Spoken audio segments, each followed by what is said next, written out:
America could enter a recession because people aren't doing it.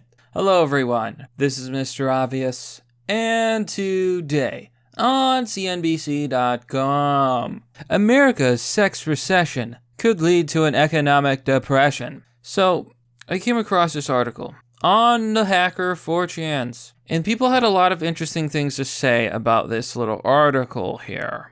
And I do as well. So let's take a look at the article, let's take a look at what they're saying, and let's take a look at what hacker 4chan has to say about this. Forget the trade wars, automation, and even the skills gap. The real threat to the US economy may be that fewer Americans are in the mood for love. Well, not love, but sex. Enduring reports of America's sexual recession are a sign of a serious problem for a wide-ranging list of sectors, from real estate to apparel to condoms. Millennials are killing the sex industry. Before we get into the falling sex rates, especially for younger Americans, which threatens our GDP, it's important to address why the trend is happening in the first place. Now, I guarantee you, not only will these boomers not tell you the right answer to this question, they're not going to get it at all. They're normies to that end. There's a bit of a chicken or an egg question to ask here.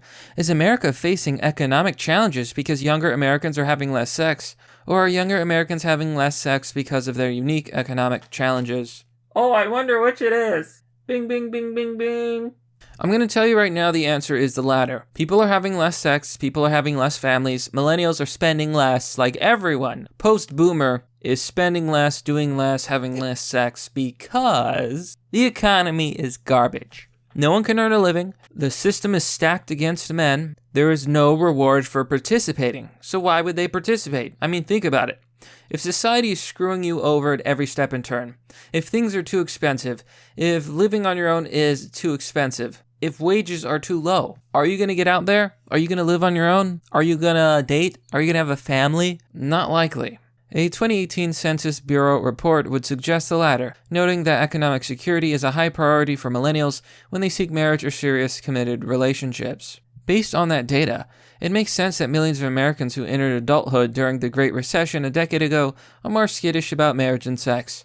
The Great Depression era saw the U.S. birth rate hit an all-time low in 1936. Since birth control was much less available back then, it's fair to assume sex in America fell sharply during that time as well. But the economy has been steadily growing for more than 10 years now. Yeah, that's irrelevant because wages have not been growing for the past 10 years. Here is an example of the wage growth, so-called. As you can see, it really hasn't changed much. And keep in mind, the value of the dollar has been going down, down, down this entire time. The enduring reports of lower sex rates despite the overall economic recovery have led to diverging explanations. Yeah, so this boomer doesn't know anything about economics. There has been growth in the economy, but all of that growth is going to the rich people. So, some of these people seem to think that you can have a society without a middle class, without a common man. Well, you can't. You cannot have a society without the guy, the normal guy, the average Joe, the normal person. You just can't have it.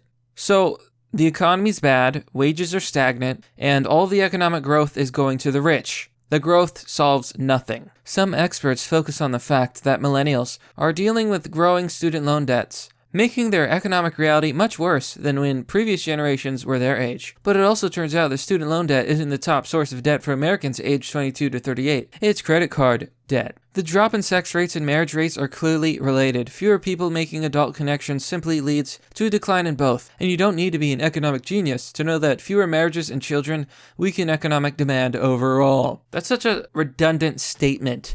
Of course, if you have more people, you're going to have a bigger economy because there's more people participating in that economy. But that's not going to solve anything. If all the young adults and adults were just to have more children, it wouldn't fix anything because the problems are not being addressed. Low wages, expenses, the cost of living is too high. So then they go on to make an interesting observation. There's plenty of casual, no-string sex available on Tinder and Grindr.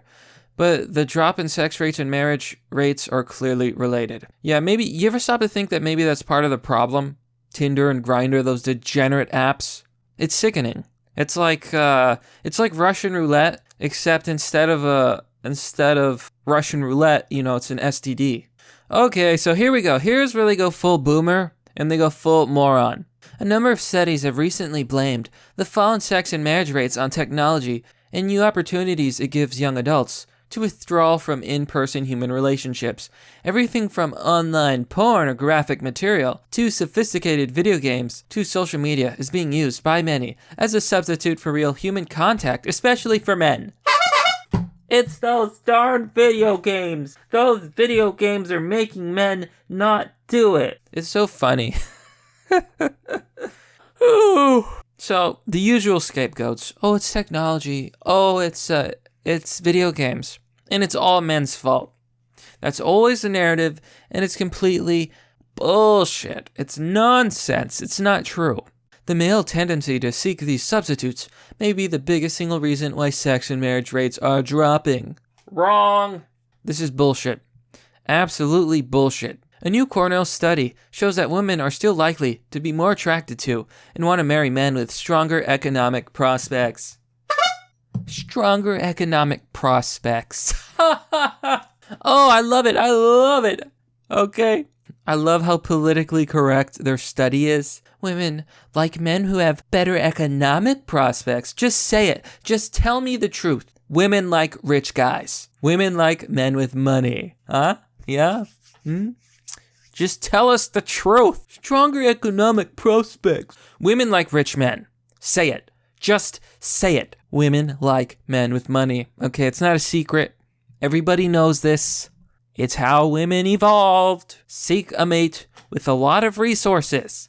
At least be scientific about it. Come on. Don't play this game with me. In other words, despite decades of positive strides for women in the workplace and beyond, women still find a wealthier man more attractive.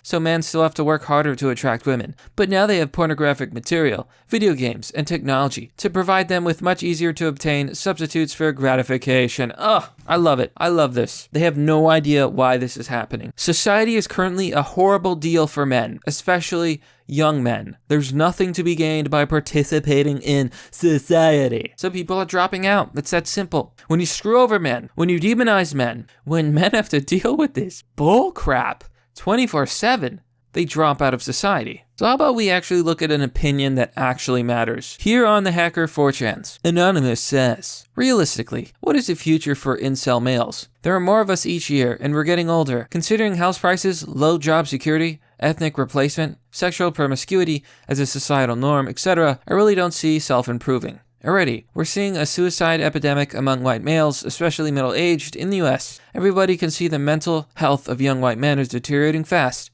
What the fuck is going to happen to us? So this is someone on 4chan, Anonymous. Apparently he has a sexless life, much like the article states, and he realizes that many people his age and like him are in a bad place. So here Anon pretty much says it all. This. I tried. I really fucking did. But after going out and being on my own for a few years, I just realized how bullshit all of it was. I refuse to participate in a system I do not believe in. Anon says, this is what I've been saying all along. Men can no longer move out of their parents' house because wages are shit and rent is too fucking expensive. Capitalism is causing the decaying birth rates. That's obviously a commie, and it's not because of capitalism per se, but what he says is true. The rent is too high, the cost of living is too high, and the wages are too low. It's because of greed, the bad kind. Anon says, so if men are suffering from a delayed launch, does this mean the women are as well? Or is it that we just all really effing suck, and women are just standing there, shaking their heads in disappointment? I feel like a big boy, but maybe I'm not. Anon replies, women are getting dicked by the same 20% of men, not shaking their heads in disappointment. They can't even see you. Now this is true. Many studies have shown, and I've talked about in the past, that women typically rate 80% of men as below average. Now that's statistically impossible, but what it points to is that typically a woman will shoot for the top 20% of men. It's called the 80-20 rule, the Pareto's law. And it's very common in nature. You see it all over the place, and it's true in dating as well. Most women want to go for the top 20%. Now, this creates a lot of problems. You can't have most of the women going after a small amount of men. It just doesn't work for society. But that's exactly what's happening, and that's part of the problem. So, I think it goes without saying that right now there isn't much of a future out there. Not for anyone. And there's some people, boomers, 30-year-old boomers, who will tell you, oh, just pull yourself up by your bootstraps. Here's a good example. Annan says, society hasn't done jack shit for me. Society does not owe you anything. The universe owes you nothing. A man isn't owed anything. Make your own world or die. Now, the problem with this logic, well, the world doesn't owe you anything. Well, guess what? You don't owe the world anything either. Just sit back and laugh, but just sit back and laugh and watch it all burn. Do you see how that logic doesn't work? It's not logical because it's not logic. The world doesn't owe you anything, okay. Well, that also means that logically, you don't owe the world anything, so here we are. The truth is, every man has a choice, and he can choose to do something or do nothing. Doing nothing might be easier in the short run, but it is much harder in the long run. But you know what? I think that pretty much says it all. The world has gone to shit. That's what's created this problem. It has nothing to do with men. You know, it's not men's fault that society has screwed them over. Maybe the solution is to fix your society, but that's merely the obvious. Well, that's all for now, folks. What do you think about this story? What do you think is causing the recession, the sex recession? Do you think it's men? Do you think it's video games? Be sure to let me know. As always, if you want to support the work I do, you can join me on Patreon or Subscribestar for as low as $1. Sharing the video also helps, as it helps the channel grow. As always, thanks for watching. This has been Mr. Obvious, and I'll see you all next time.